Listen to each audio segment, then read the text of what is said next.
This is the Ring of Honor, a.k.a. Shane T, boy, the baddest champion you ever seen, boy. This is Mr. Anderson. This is good old JR Jim Ross, and you are listening. You're listening to Knockouts in 3 Counts. Cover! We got us a new world champion! That might be one of the craziest knockouts I've ever seen in my life. Knockouts in 3 Counts is the podcast, baby! To the real deal, baby! Knockouts in 3 Counts starts now. What up, no? It is another Tuesday. This is Knockouts in 3 Counts, and the warmer weather might finally be coming, but if it's not, the heat's going to be turned up this Friday when tonight's guest steps back into that BKFC squared circle. We've got the return of our guy, Dustin Pague. Appreciate you, my man. What up, Kyle? What up, Corey? How y'all doing? Shit, man, I'm breathing. That's the best start of any, man. The question is, how the hell are you doing, man? It's been a while since you've been on a show. Oh, yeah, man. I'm happy you guys had me back. Thank you. I've been doing fantastic. My last fight, not so great. Broke my jaw, got surgery, but I'm healed up. Got an iron jaw, ready to step. So, okay, that's a good a question as any to start. So it's funny. I've gotten knocked out, but my jaw didn't have to get plates in it. But with that being said, do you think there's any truth to the myth that getting those plates in there is going to help you at all if you take a shot this time? No idea. Doctor doesn't really have any. He said, I can't promise you it won't break again, but I can promise you it won't break in those spots. So that's reassuring. So, I can't promise you it won't break, but yeah. Well, what were you going to say? Just to let you know, Kyle, I didn't get knocked out. I took it like a champ. It didn't even daze me. It didn't even make. No, I'm saying I did. I just didn't have. I've never had the jaw thing. Yeah, it was a very gnarly break. It snapped on both sides, so my front mandible was just dangling, hanging on by skin and meat. So what? They double plated you? Yeah, double plated on each side. They look like little bike chains. little master link. Oh my god, dude. So what was the recovery like for that? Like, how long did it take? Did you have like to go through the whole thing and not being able to eat it all for a little while, or like how long did it take before you were like feeling okay, like okay, I can train again and shit?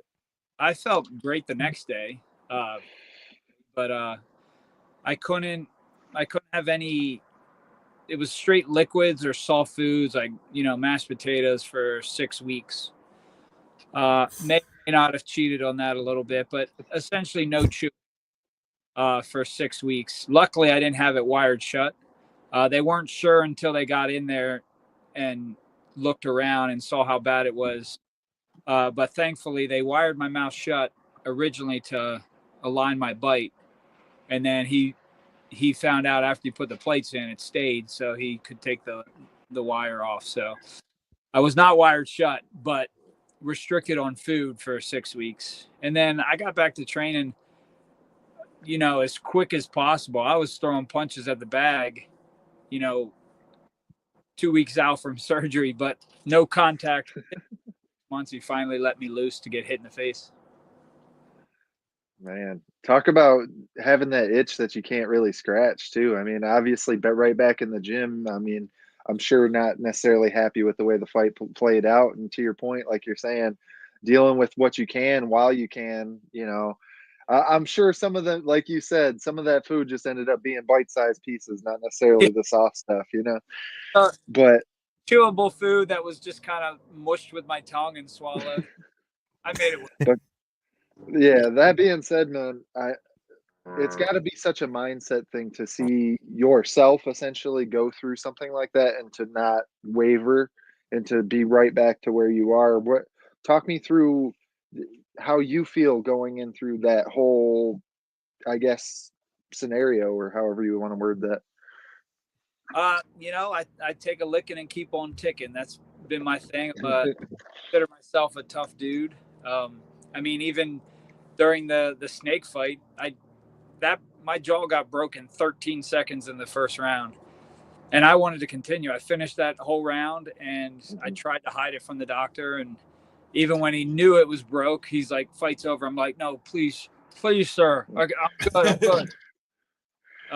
But that's life. You hit these bumps and obstacles you come across during your lifetime with sports, with anything, and you just got to figure out how to move forward. So that's always been my thing. The little bumps in the road, you just figure out a way to keep trucking. So with that being said, talk to me about, another thing that we've obviously got to talk about. We were all geared up for you to get ready to throw down on Knucklemania and all that stuff. Obviously that didn't get to go down like that. Does you having to go through what you did with your jaw and then having that fight all through, does that give you extra motivation after getting to step back in there for this fight? Yeah, I mean, I'm always motivated. I'm never short on motivation. Like, I don't need certain things like that to happen to motivate me, but it was definitely upsetting to go through a train up, and everything was lined up perfectly. I was excited for the opportunity to fight at the Wells Fargo Center, to be on such a big card, and then for that to be shot down literally 10 minutes before I got to the hotel. So that was really tough. And then to sit at the venue knowing like, wow, this is incredible. This house is packed and I'm not going to be up there. So that was tough. But I mean, as far as motivation, it doesn't add any fuel to the fire for this one, because I'm as hot and ready as you can get. I don't need, any upsets to light the fire in me. I'm excited to put on a show every single time I sign a contract. It's got to be in. Go ahead, Corey. My bad. I was just going to say, it's got to be cool, though.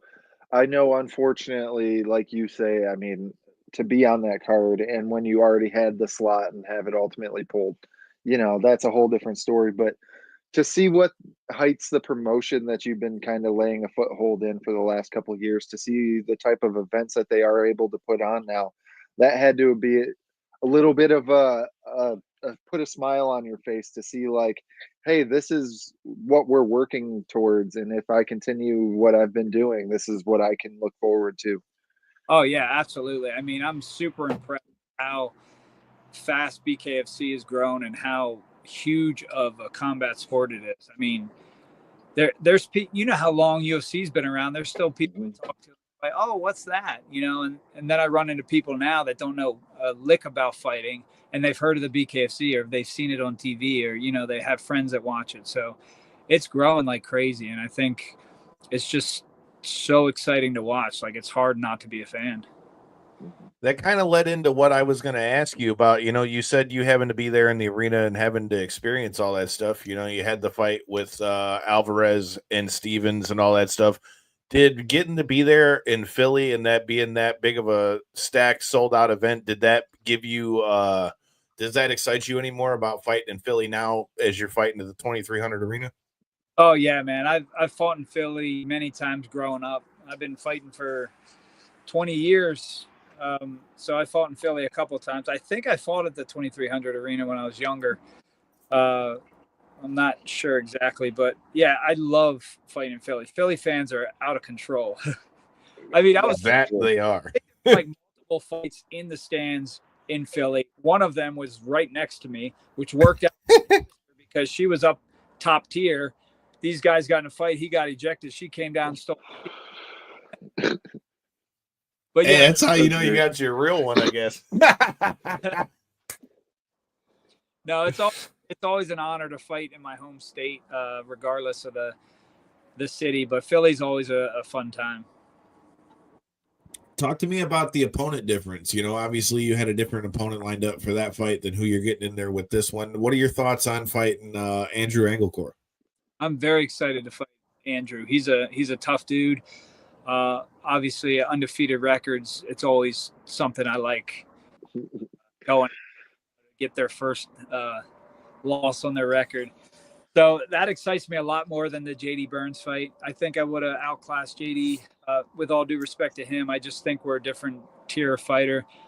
I think Anglecore is more of, a top tier fighter and definitely main event quality. I don't think Burns would have been that main event appeal, that put on a main event show. So yeah, the Andrew Anglecore fight is definitely more my speed, something I'm looking forward to. What do you think your biggest difference against him is going to be? Like, what do you think is going to be the difference? Do you think is just another class that you're at? Is there something in particular that you think is going to set you apart in this one?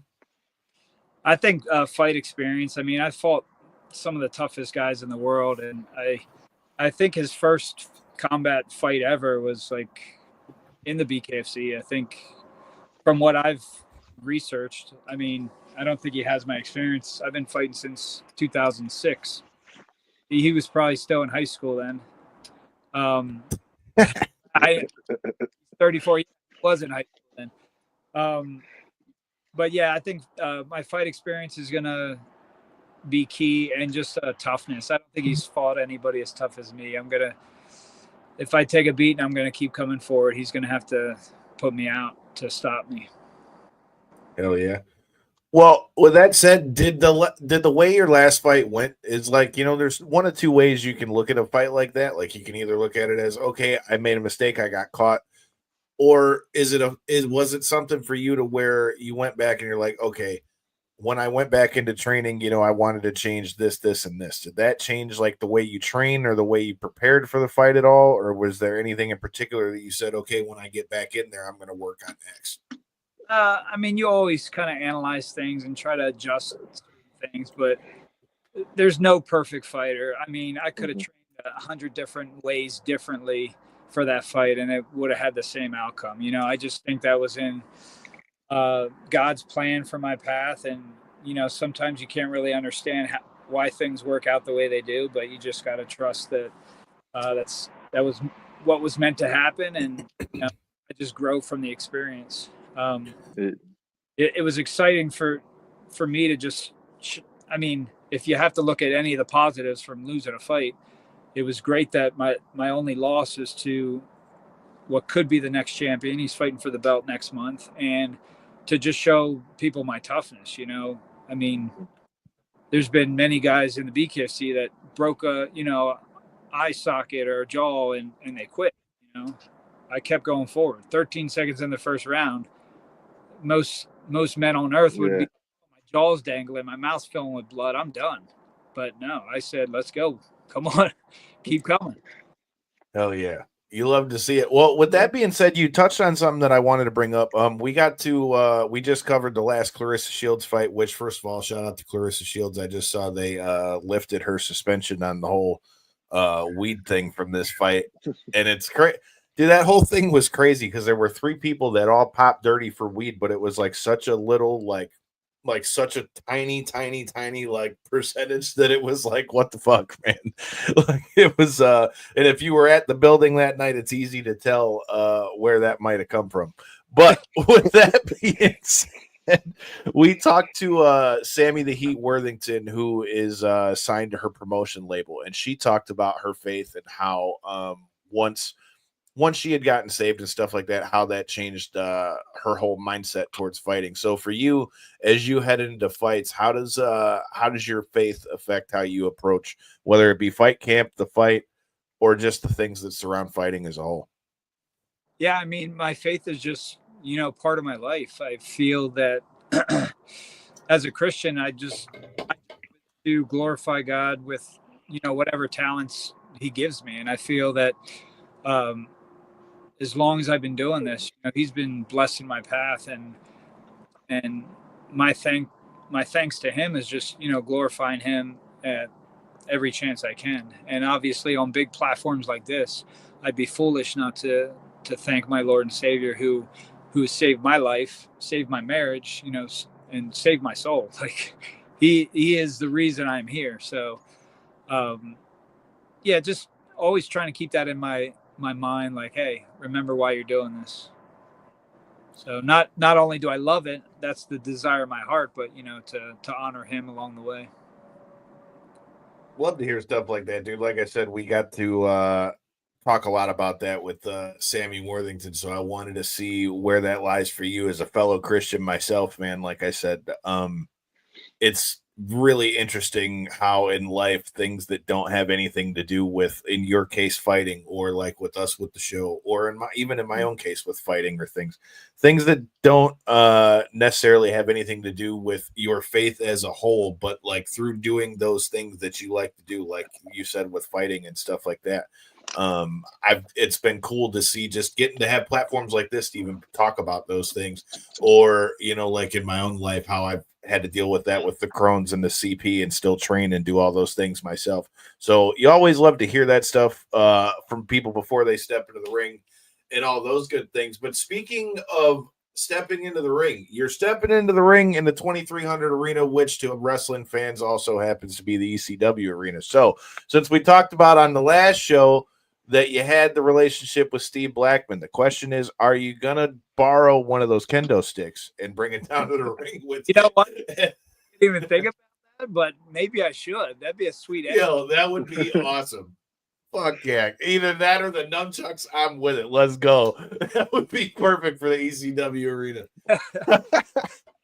Hell yeah, man. I get my hand lifted and then I just drop kick the ref. Right. Dude, I actually went to that arena when we were in Philly for WrestleMania last year, and like, even though that arena's been around forever, like they had all the banners up, all the old ECW banners and all that stuff, and it's like, it's like the old saying, it's like one of the most famous shitholes in the whole world. You know what I mean? It's like a small spot, but when you go in there, it's one of those places that's just kind of got it's that aura to it.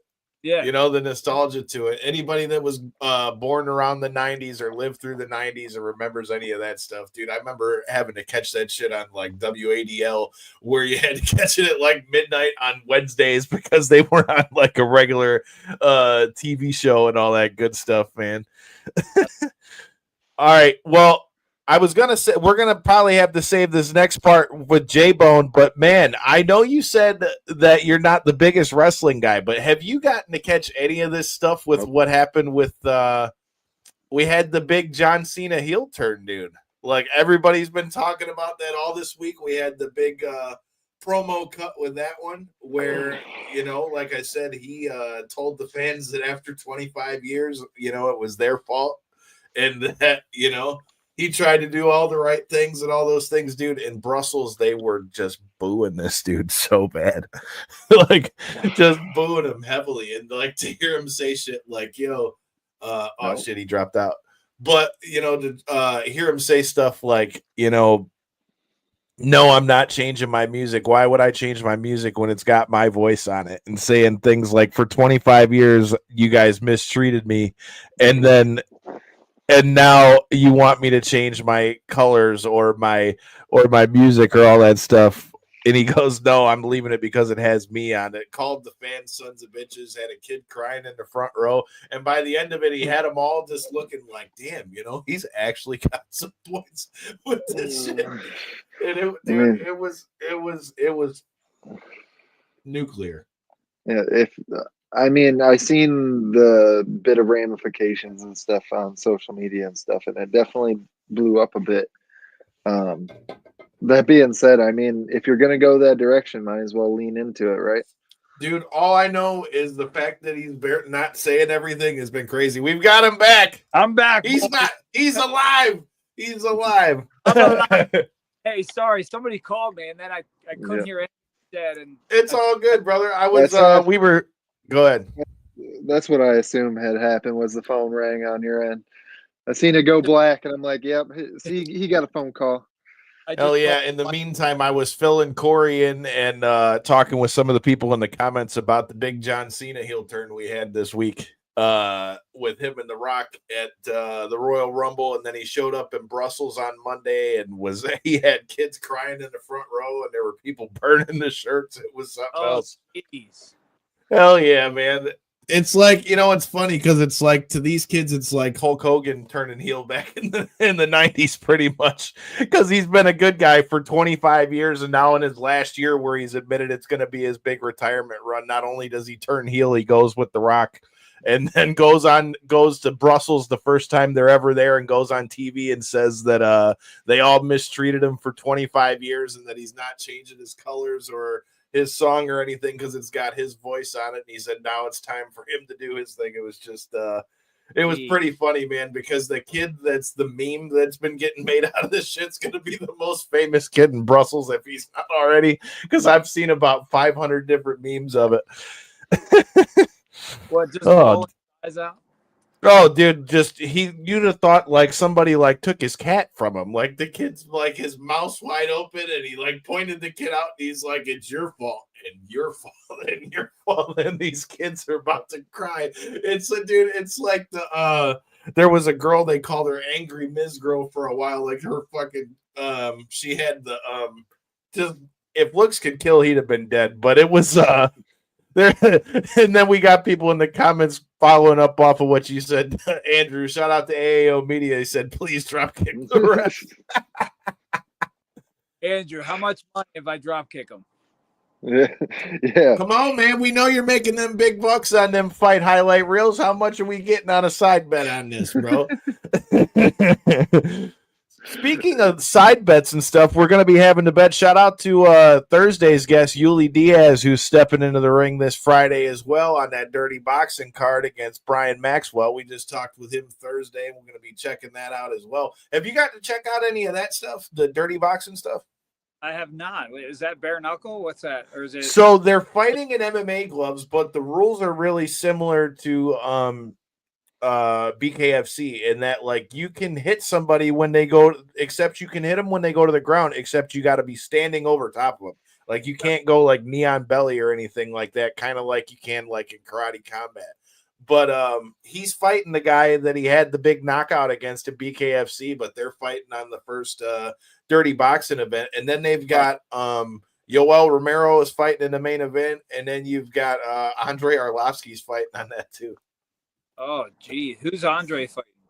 I just had it up. Let me find it real quick. Man. He's I know Yoel Romero is fighting Ross Hilton. Oh, that poor man. Yeah, I think he's gonna get killed, but that's just my thought. He said not enough. How much are we putting on? Go ahead, Corey. I'm gonna find this matchup real quick. Yeah, as you're looking that up, as somebody who, because this is why Kyle brings this up, and while he's bringing it up, should I say, this is the promotion that Mike Perry's trying to start. I don't know if you're familiar or not. Just to fill you in that regard. To see somebody who's kind of had their run in the UFC, had their stardom now reach such pinnacles in the bare knuckle promotion, to now feel as though they can spin that level of stardom that they've made into their own fight league. What does that mean to somebody like yourself who's also in that promotion and sees what like that rise can be for somebody with just a couple of solid wins over some good, level names and stuff? I mean, it's definitely interesting, but it's probably not a path I'd be interested in taking, just because to be successful, and Dave Feldman can tell you, and any promoter can tell you, that's a lot of work, and you have to have probably the finances to back it, just to get started. And then it's a constant hustle. And I'm at that point in my life. Like, I got 3 kids, a wife I want to enjoy. And I took a lot of time just getting to where I am in my fight career and missing, family events and, holidays with this. I'm not willing to do that again. And you almost have to be successful. You have to have that mindset of, you're constantly grinding. So good for them, not for me. Well, I was going to say, I mean, you mentioned BKFC. I mean, that's a perfect example. I mean, we've been watching BKFC pretty much since their first few fights. And I mean, that was 4 or 5 years ago, at least now. Yeah, 2008. Yeah, so it's about 6 years ago, man. I mean, 6 years to become, what they're doing now, and they're still growing. I mean, all that stuff takes time. And like you said, you got to have a bankroll. Not that I'm not assuming that they do with the names they were bringing in. I just pulled up the card over here. So he's fighting Andre Arlovsky's fighting Terrence Hodges, which I don't know much about Hodges, but the interesting thing is this is his first fight outside the UFC in shit, dude. Yeah. This is Arlovsky's first fight outside the UFC. 25 fights or something. Yeah, man, long ass time. So it's going to be interesting. And Andrew put in the gloves, so it's 4-ounce gloves, ground and pound, and you can use elbows, and you can hit them on the ground, like I said, but you got to be standing over top of them, like a street fight. Like you kind of just stay on your feet. That's cool. Pretty much, yeah. No fighting on the ground, and it's instead of having like the way the UFC gloves are, they're kind of more like the training glove, kind of, because it's like it kind of goes over top the hand a little bit. Right. So that's gonna be interesting. Shout out to Yuli, man. Hopefully he gets a big dub on Friday, just like we're expecting you to do as well. With that being said, man, I don't want any more heat for you or for me with the misses, man. What TV time did I interrupt?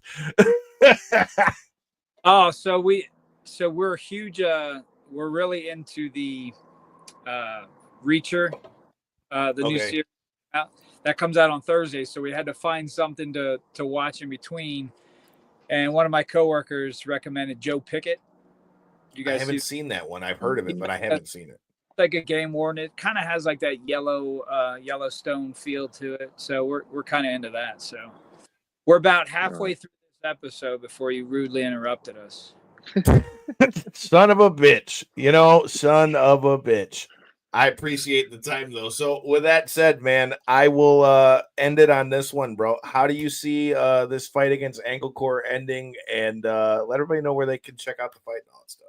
Oh man, I kind of don't like this question because nobody ever knows. The fight game. It's a fight. Yes, exactly the way you play it, or it can go completely opposite. And all I can say is I'm very confident in myself. I'm confident in this train up and the guys I have behind me.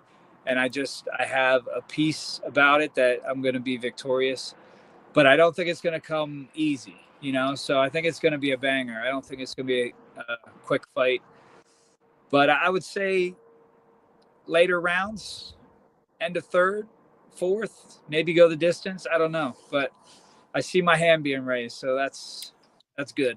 I was gonna say, dude, your fights are kind of usually they go one of two ways. Either you get them out of there quick, or your fights end up in wars. There's really kind of no in between. Well, yeah, I'm looking for way. It's going to be an exciting fight to watch. So if you guys are watching this and you want to check it out, it's going to be streaming through the BKFC app. It's $7.99 a month. I think you could cancel at any time. So worst case, download the app, subscribe for $7.99, watch it and download or delete it. So there you go. You just made me think of one more question I had to ask you. What do you think about now that they're splitting the events between the BKFC app and the DAZN app? Do you think that that's going to like really help them bring more eyes, or do you think it's kind of one of those things? And I only ask that because like we're seeing all this stuff with the UFC and the ESPN thing now that their deal's getting ready to come up, and like the reports are that they haven't been doing as good with pay-per-views, which I mean they keep making them so expensive, so no shit. But I heard that once their deal ends up, they could be trying to go the Netflix route like WWE. Do you think splitting the events between the BKFC app and the DAZN thing is going to help BKFC grow? I mean, I'm sure they have people that are way smarter than us that have a plan as to what to do to grow viewers. So I'm assuming that it has its benefits. I never really heard of DAZN before the BKFC, so I'm not sure if that's the route they want to go. But yeah, but definitely something as big as like Netflix or a big popular streaming device would be absolutely huge. So maybe this is just a stepping stone to where they're going. So yeah, I'm sure it has its perks. Yeah, I know. As somebody, I always love to throw it in here because I feel like it's like shows my OG bare knuckle fanness. But I'm still at that $3.99 tier. That's how long I've been a fan. That being said, you think I would get it free, but I don't. I'm signed up at the $3.99 too. Hey, at least we're still them OG members. That being said, though, to kind of rebuttal or whatever to Kyle's question, as a fan, as somebody who bit on the hook a long time ago and bit onto the app and has been tuning into all the fights and stuff like that, I think it hurts us I think there's a lot less of us than there is like the casual boxing fans and stuff like that are subscribed to DAZN, because that's where DAZN's whole big thing is boxing. If you're a boxing fan in general, you're probably already subscribed to DAZN, to be frank. That being said, I feel like there's a lot less of us. There's a lot more people like that are maybe casual fans that are already now have the availability to tune in to watch these big events that Bare Knuckle's always putting on. I feel like the whole Conor McGregor boom that you guys have, been able to go through as a company has really helped as well. So to me, I think it just kind of is more eyes, more markets and stuff like that. A diehard like myself, it sucks, but I'm still going to find a way to watch. You know what I mean? So it is what it is. Yeah. Hey, Well, his fight's on the regular BKFC app. We're all good. No, I know. I'm just saying. I'm not talking about his in general. I'm talking. No, I about get what you mean. I'm just busting balls and reminding people it's on the BKFC app. Yeah, I mean, you do have a good point about DAZN only from the standpoint we just covered, like I said, that whole Clarissa Shields fight, and that's really where DAZN's foothold comes from, like because they had the Fury Usyk fight and all the big boxing fights, and that's where it seems to be a lot of Turkey Al Sheikh's fights are going to come. But we'll have to see now that the UFC's got their new boxing promotion. We'll have to see what's up. But we're also going to have to see what's up this Friday, man. I can't wait to see you get back in the ring. One of these days, dude, whether it's coming out to a fight or being in the same city, dude, we got to link up one of these days. I would love it, man. You let me know. We'll make it happen. Hell yeah. Yes, sir, man. Well, with that said, best of luck not only to tonight's guest, Dustin Pague. We've also got Uli Diaz, who's fighting on Friday as well. Shout out to him. And in the meantime, if you guys are around the Royal Oak Music Theater, Hawthorne Heights and Chiodos going down this weekend, Knockouts and 3 Counts will be in the building as well. So until next time, in the in-between time, hit that subscribe button, buy a shirt off of Millions, and make us some money. Peace. Yeah.